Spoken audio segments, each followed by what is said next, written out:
Shalom, call hello Yahweh Bashem Yahushai. Double honors to my apostles and the elders of Great Millstone. Yahweh Bashem Yahushai Brakatham to the hopeful elect.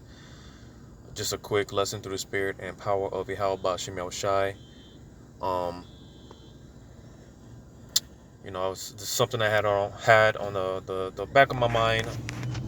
It's been in my spirit for a little minute. Just going into the fact that like it says in Jeremiah, the 6th chapter, the 2nd verse, I do believe, it compares Israel to a woman, all right? The nation of Israel, which consists of your so-called blacks, Hispanics, and Native American Indians, we are likened unto a beautiful and delicate woman that it is supposed to be espoused to one husband, in this case being Yahushua, being the husbandman, all right? Because throughout the scriptures, like I said, we're often referred to as the daughter of Zion, and things of that nature.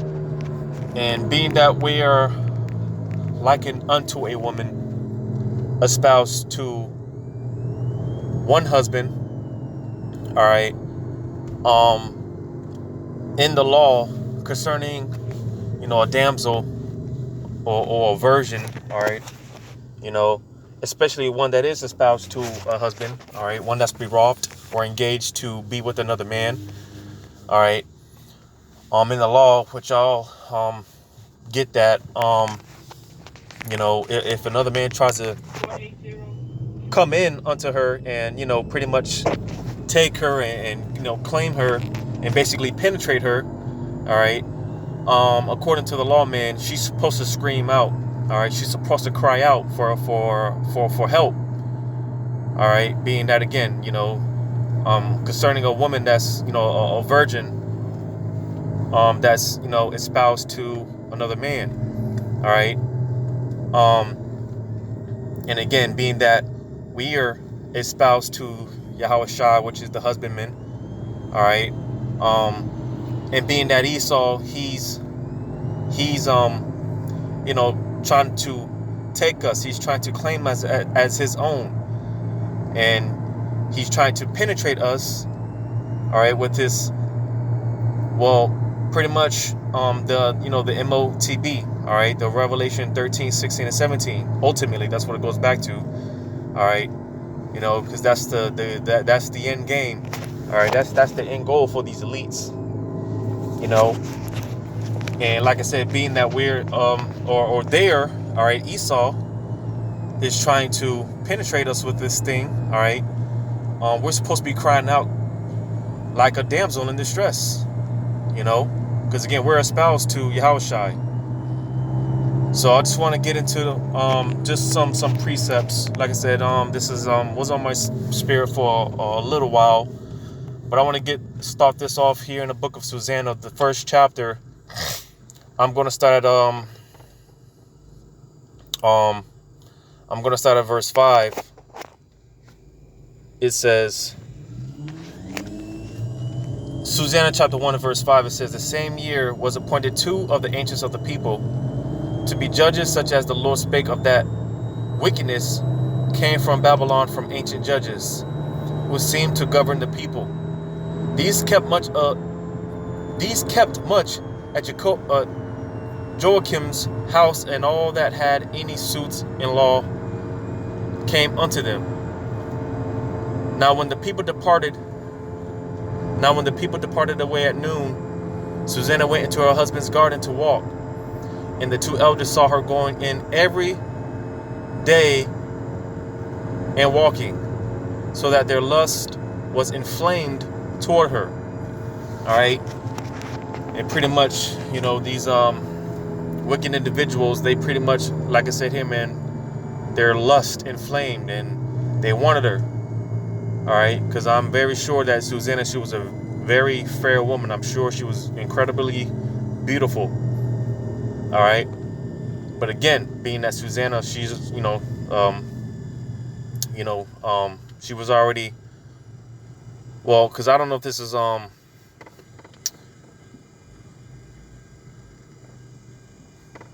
Okay, because there is another account in the scriptures that talks about a woman that a woman, she's pretty much a widow, but she was so faithful, to that man that she had been with, that even when he passed away, all right, she didn't marry another man, all right, because again, going back to the law, a woman, she was freed from her marriage if her man, if her husband passed on and she became a widow, she was free to marry another. But again, in this case, I don't know if this is the same woman. Like I said, a woman, she was she was so loyal to her husband that even when he passed on, she remained a widow. She didn't marry another man. And I'm not sure if this is the same woman, but nevertheless, Susanna, she did, at this point, she had a husband. All right. But reading on, getting back to the point, verse 8 again, it says, and the two elders saw her going in every day and walking, so that their lust was inflamed toward her. And they perverted their own mind and turned away their eyes, that they might not look unto heaven, nor remember just judgments. And albeit they both were wounded with her love, yet durst not one show another his grief. For they were ashamed to declare their lust, that they desired to have to do with her. Yet they watched diligently from day to day to see her. So they pretty much, studied all her movements and whereabouts and things of that nature, when she came in, when she came out, so on and so forth. It says, and the one said to the other, let us now go home, for it is dinner time. So when they were gone out, they parted the one from the other, and turning back again, they came to the same place. And after they had asked one another the cause, they acknowledged their lust. Then appointed they a time both together when they might find her alone. And it fell out as they watched of Slaket. It says, and it fell out as they watched a fit time, she went in as before, with two maids only, and she was desirous to wash herself in the garden, for it was hot, and there was nobody there save the two elders that had hid themselves and watched her. Then she said to her maids, bring me oil and washing balls, and shut the garden doors, that I may wash me. And they did as she bade them, and shut the garden doors,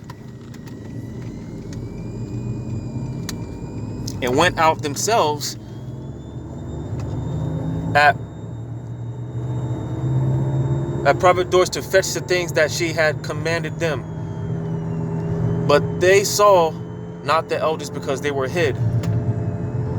Now when the maids were gone forth, the two elders rose up and ran unto her, saying, behold, the garden doors are shut, that no man can see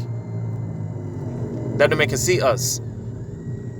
And we are in love with thee, therefore consent unto us and lie with us. If thou wilt not, we will bear witness against thee that a young man was with thee, and therefore thou didst send away thy maids from thee. All right, so pretty much, all right, these individuals, they pretty much, waited for the right moment, all right, to, pretty much, they waited till, Susanna, she was alone, all right, they came unto her, they pretty much told her, gave her the option of, hey, man, you're gonna pretty much sleep with us, have sex with us, or we're gonna bear false witness against you, basically, all right, we're gonna lie and say that you have been with another man, all right,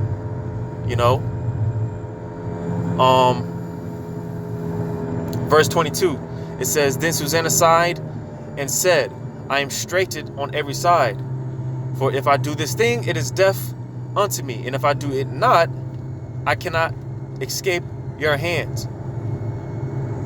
It is better for me to fall into your hands and not do it, than sin in the sight of the Lord. And pretty much when it comes to those are the elect, because on another note, Susanna, I believe that does the name, it means lily, all right, which is the that's one of the Heavenly Father's, that's his favorite, all right, out of all the flowers, all right, the lily is the Most High's favorite out of them all, all right, you know.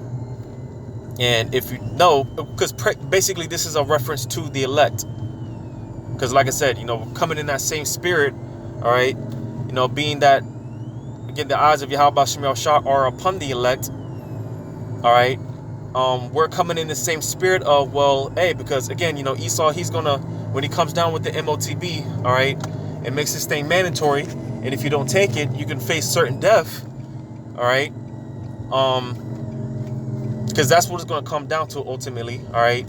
You're either going to get with the program, or you could face certain death, and just like Susanna here, all right, she was in a tight predicament, man. She was, because, hey, like she said, she said it,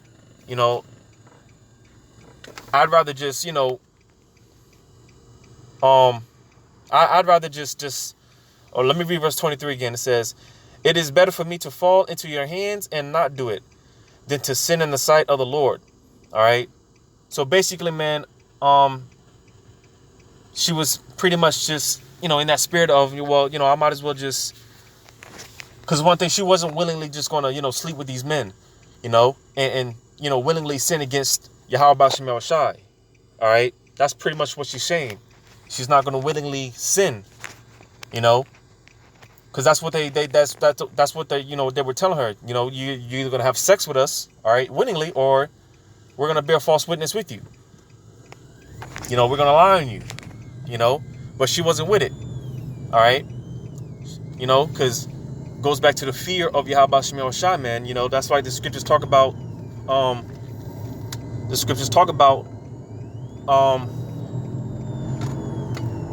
obeying the Most High rather than obeying men. Not, the scriptures talk about not fearing the one that can destroy the body, all right, and afterwards he can't do nothing to you, roughly paraphrasing it, but fearing the one that can destroy the body and the soul, all right, which again, ultimately going back to Yahweh Shemel Shai, and again, going back to the elect, all right, the beloved of Yahweh Shemel Shai, all right, that's the same spirit that they're coming in, all right, regarding this account with Susanna, all right, because, hey, fear can be used as a tool to get people to bend to their will. People can be manipulated when they're in, tight predicaments, all right, and the oppressor, is pretty much giving you certain options and whatnot, all right, you can easily be persuaded, because like it's, I often say it, man, you tend to make decisions, you tend to make decisions that is not the best of your interest, not in the best of your interest when you're, under pressure, so to say, all right, you tend to make not logical decisions, all right, when you're under pressure, when you're in a very fearful state. And that's what a lot of people, when Esau turns up that pressure, man, they're going to be in that state of confusion, man. They're not going to know what to do. And being that they don't put their trust in Yahweh Shemel Shai, they're going to bend to his will. They're going to submit willingly. All right. Because they fear man. They fear Esau rather than the Most High. But you see, the elect, they fear the Most High. And they can give a damn about what Esau, what he's going to do. All right. Because, hey, brothers, certain brothers are going to get, certain brothers are going to get locked up at concentration camps, and so on and so forth. The hour of temptation, man, is going to befall us all. But nevertheless, all right, moving in fear, all right, because the spirit of Yahweh Shemel Shai is going to be on those of the elect.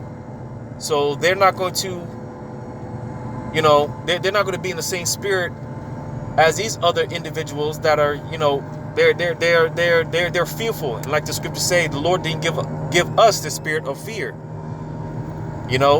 Talking about, the fear that these people are going to be in when it's all said and done. Because again, we fear Yahweh Shemel Shai, and we know and believe that ultimately all these things Yahweh Shemel Shai is in control of. You know, whatever befalls us, whatever happens, ultimately it's Yahweh Shemel Shai. He's in control of all these things. All right, and whatever happens, man, it's the will of Yahweh Shemel Shai. See, we understand these things, you know, and that's supposed to give us comfort, because the Lord is not going to exact on us more than we can handle. All right, and the Lord said that. He said that in His words. And again, you know, knowing that the Lord is not a man to lie. All right, you gotta believe in that. You gotta trust that. All right. So this is the spirit again. This spirit, you know, that was on Susanna. All right. Those are the elect. They're gonna come in that same spirit. You know, and man, I'm not gonna sin against Yahweh Shemel Shah, man. No, the hell with that. You know, F that.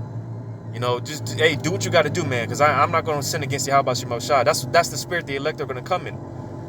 Again, against all odds, against whatever Esau, his tools, his tactics, his military guns, whatever he throws at us, man, the hell with all that. We're not going to sin against our power.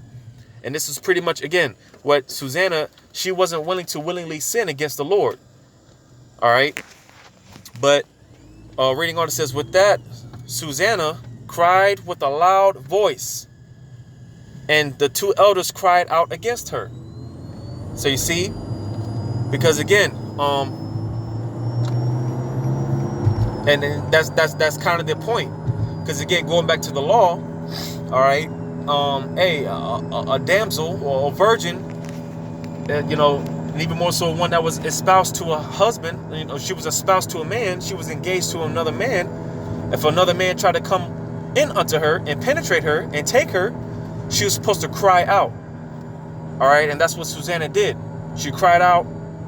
All right. I just want to continue to read on. Verse 24 again, it says, with that Susanna cried with a loud voice, and the two elders cried out against her. All right. So yeah, that's pretty much, you know, you can read the rest of the story on your own if you want. But basically, she did the right thing. All right, she didn't willingly accept and give in. She cried out, because again, going back to the law, that's what you're supposed to do. All right.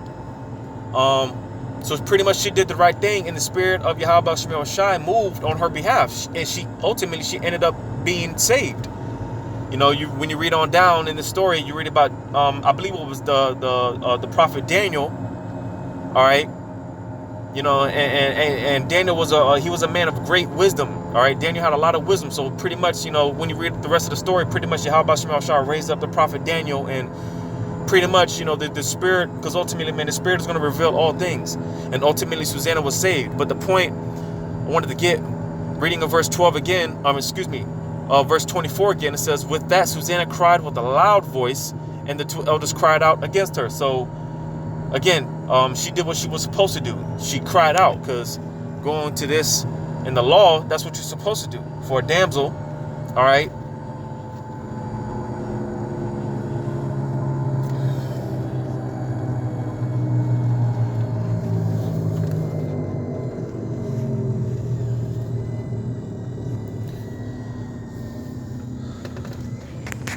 And you know, just bear with me. Really gotta get out of the habit of doing these lessons while driving, while in transit. Wouldn't be the wisest thing to do. But reading this in Deuteronomy 22 and verse 22, it says, Shalakia, because I got a bunch of idiots on this road, these roads, man, and like I said, man, it wouldn't be advised to do a lesson while you're trying to drive and whatnot, but just bear with me, please. I'm trying to weave through all these idiots. So Deuteronomy 22 and 22, it says, if a man be found lying with a woman married to an husband, then they shall both of them die, both the man that lay with the woman and the woman. So shalt thou put away evil from Israel. All right. It says, if a damsel that is a virgin be be betrothed unto a husband, and a man find her in the city and lie with her, then ye shall bring them both out unto the gate of that city, and ye shall stone them with stones that they die. The damsel, all right. Why the damsel? Right? Because when you read on, it says the damsel because she cried not. All right. It says because she cried not, being in the city, and the man because he hath humbled his neighbor's wife. So thou shalt put away evil from among you. All right. So you see. All right. So again, because if a damsel, if a man comes into a damsel, a virgin, if she's betrothed to another man, all right, if she's espoused or engaged to be another man's wife, all right, and another man tries to come in unto her, all right, she's supposed to cry out. All right. Matter of fact, let me read on because it tells you that. It says verse 26. It says, but unto the damsel thou shalt do nothing. Slack it. Verse 25. It says, but if a man find a betrothed damsel in the field, and the man force her and lie with her, then the man only that lay with her shall die. But unto the damsel thou shalt do nothing. There is in the damsel no sin worthy of death. All right. It says, for as when a man riseth against his neighbor and slayeth him, even so is this matter. For he found her in the field, and the betrothed damsel cried, and there was none to save her. If a man find a damsel that is a virgin, which is not betrothed, and lay hold on her and lie with her, and they be found, then the man that lay with her shall give unto the damsel's father 50 shekels of silver, and she shall be his wife, because he hath humbled her. He may not put her away all the days. He may not put her away all his days. All right. So, like I said here, man, basically, all right, if a man comes in unto a woman, it basically what this society calls rape. All right. If a man rapes a virgin, all right, and that virgin is espoused to another man, all right, if she's engaged to be another man's wife, using both, see, man, this is what I'm talking about. It's fucking idiots, bro.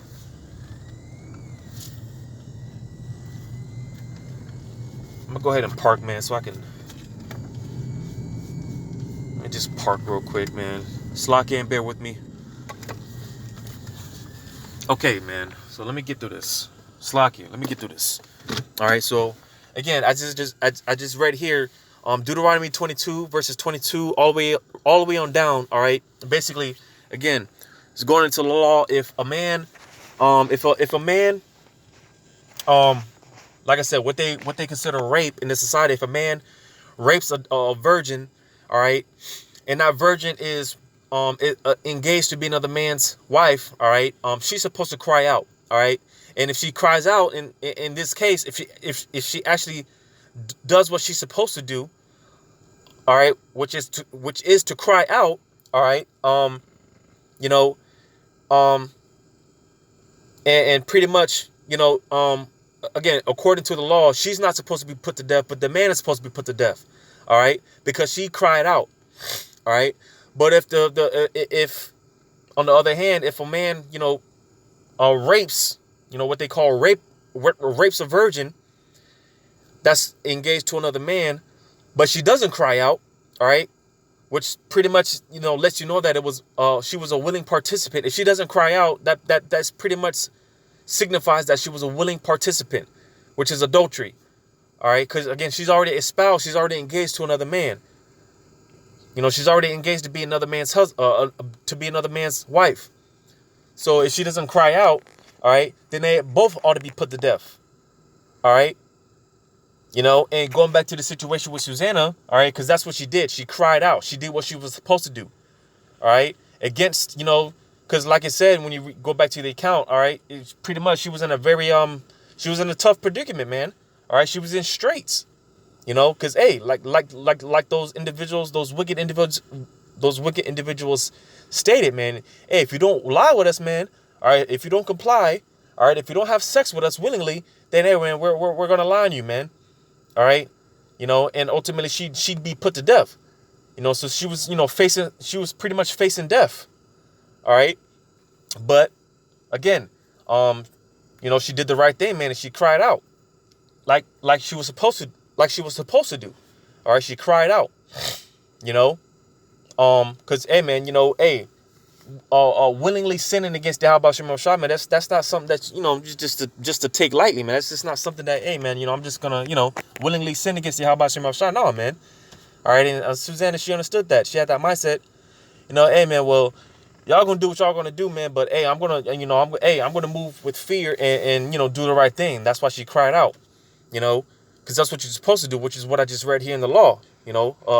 You know, she cried out, and in this case, where in Susanna's case, she had a husband, all right, she was married, you know, but just, you know, bringing out the law, all right, for a virgin or a damsel, all right, that's espoused to a husband, all right, she's engaged to you know, be another man's wife, all right, that's a no-no. You're supposed to cry out in that situation, all right, and the point being that, hey, like I mentioned in the beginning, we're likened unto, you know, a woman, and we're espoused to one husband, all right, in this case being Yahushua, you know. And here it is, Esau, man, he's trying to come in unto us and take us, all right, you know, and penetrate us with his you know, philosophies and things of that nature. Ultimately, the MOTB, the Revelation 13 to 16 to 17, and we're supposed to be crying out, all right. Like I said, going back to Susanna's situation, there was a scripture that said she sighed. All right, and that's what we're doing, man. We're sighing, we're crying to Yahweh Shemel Shai that, hey, man, you know, hey, you know, Lord, you know, look at what these devils, look at what they're trying to do to us, man. Because what the wicked goals of these elites, man, what they're trying to do, man, is wicked as all hell, man. All right, it's wicked as all hell, and we ought to be sighing and crying out to Yahweh Shemel Shai. All right, like the scripture said, man, like when you read in Ezekiel 9 and 4, man, all those that sigh and that cry for the abominations, you know, paraphrasing it, all right, all those that sigh and crying for the abominations, man, they're going to be pretty much preserved. They're going to receive the mark of exemption, which is the Tawa, all right, and ultimately, man, you know, they're going to be preserved through all the hell and all the destruction. They're going to be preserved from death, so to say, all right, you know, because these other people, man, they're willingly going to submit and you know, get penetrated with Esau's his MOTB, man, and all his, you know, they're going to willingly comply with the beast system. All right, so they're going to be put to death, you know, because they're not crying out, they're not sighing, they're not, you know, coming in that spirit of Susanna, all right, and standing up for what's right, man. They're not doing that, and this is why they're going to, you know, face death, man, in a horrible fashion, because some of the elect are going to be martyred. But nevertheless, all right, hey, man, they're going to be risen in the resurrection with Yahweh Shai. Like the scripture said, we're going to meet them in the clouds. All right, those that were, you know, put to death or whatnot, those that were martyred for this truth, all right, we're going to meet them in the clouds, you know, if we be of the elect. But nevertheless, the point being that, hey, man, we ought to cry out, all right, you know, because that's what we're supposed to do. And like I just read, man, that goes back to the law, all right. Get this real quick in Second Corinthians 11 and 2. It says, "For I am jealous over you with godly jealousy, for I have espoused you to one husband, that I may present you as chaste virgin, that I may present you as a chaste virgin to Hamashiach." So you see, again, we're chaste virgins where we're espoused to Yahweh Shai, all right, the husbandman, all right, you know, and again, what do we ought to be doing? Because again, Esau, he's trying to penetrate us. All right, he's trying to take us, rape us, so to say. All right, we ought to be crying out, man, because we are already espoused to, you know, one husband. You know, actually, when you read verse 3, it says, "But I fear lest by any means, as the serpent beguiled Eve through his subtlety, so your mind should be So your mind should be corrupted from the simplicity that is in Hamashiach. All right. Because again, these, that's what Esau, ultimately, man, again, it's going to boil down to the MOTB, all right, the Revelation 13, 16, and 17. But basically, over the years, man, Esau, he's been pacifying people through his different philosophies, all right, for some reason, I thought that's what it said, but it didn't say that in there. But nevertheless, man, this is why, hey, man, this is how a lot of people are going to get beguiled. They're going to be tricked because they've already pretty much been buttered up. So, and this is why, for the most part, the majority of these people, man, they're going to willingly submit. All right. They're going to willingly give over to the beast system of things. They're going to willingly bend over backwards for Esau, man, and willingly be penetrated. Because, again, they're not crying out, But, Salakia, mine's kind of all over the place. I thought I saw the words philosophy, but I didn't see it in the next verse. But reading here in Revelation 14, in verse 4, says, "These are they which were not defiled with women, for they are virgins. These are they which follow the Lamb whithersoever he goeth. These were redeemed from among men, being the first fruits unto the Most High and to the Lamb." So you see again, and who is this going into? The elect. When you read the first verse, Revelation 14:1, it says, "And I looked, and lo, a lamb stood on the Mount Sion." This lamb is talking about Yahushua. All right. It says, "And with him 144,000, having his father's name written in their foreheads." All right. So again, it's just going, just showing the point that this is talking about the elect. All right, because they're not going to be they're not going to give into the because verse 4, when it talks about the defiled women, it's not talking about the spiritual fornication. We're not going to commit spiritual fornication. All right, though we have before we came, but being that we came into this truth or whatnot, we've been washed, we've been cleaned, we've been born again or whatnot. All right, and this is how we've been this is how we're being presented as virgins. All right, because despite all the sins and iniquities that we have committed, the Lord decided to because like the scriptures say, man, the power of mercy, man, it belongs, hey, Yahweh Shema Shai, he could choose to give mercy to whoever he wants to. All right. And he already, decided and deemed it necessary that, hey, man, as far as the elect, man, he's going to wipe their slate clean, man. They're going to be presented blameless. All right. And again, this is how, these elect spirits, all right, they're going to be presented as chaste virgins, all right, because they're not going to commit spiritual fornication, all right, because again, the death for fornication, man, committing fornication, commit adultery, that the penalty for that is death. And again, these people, man, they're about to do exactly that, man. They're going to commit adultery, man. They're going to commit spiritual fornication against Yahweh Shem Shai, all right, by again, willingly giving over and submitting themselves to the will of Esau, bending over backwards for Esau, man. All right, because ultimately, again, hey, and this is why, again, going, like I said, we're crying out in the spirit, man, because, hey, man, hey, these devils, man, they're trying to penetrate us. They're trying to take us and rape us and seize us and whatnot, man. Knowing that the devices of the wicked, man, it's evil. The scriptures tell you, man, everything that these devils plan to do, man, it's evil. It's wicked. All these devices, all these different philosophies and things of that nature, man, everything that Esau puts out there is wickedness. And we don't want no partake of it. We don't want no partake in it. All right, so this is why we're crying out to Yahweh Shema Shai for help, because we need help. Because ultimately it's going to be Yahweh Shai, man. He's going to be, he has to come and deliver us, man. He has to come and save us. He's going to come and redeem us. But nevertheless, man, to those that are crying and those that are sighing, all right, those that are grieved, all right, those are going to be the ones that, get bypassed. And those are going to be the ones that, are going to be presented as chaste virgins. Why? Because they did what they were supposed to do. Just like Susanna did. She cried out. All right. She did what she was supposed to do. And ultimately the spirit worked things out in her favor. All right. And that's what's going to happen on the behalf of the elect. All right. Things are going to work out in their favor. The Lord is going to preserve them. They're going to be all right, man. So, just a quick lesson, forgive me for, kind of being all over the place. Hopefully, the message got through. All right. Again, hopefully this was edifying, man. Giving all acknowledgement to Yahweh Shemel Rashai. Once again, double honors to my apostles and elders of Great Millstone. And until next time, Lord's willing, say Shalom.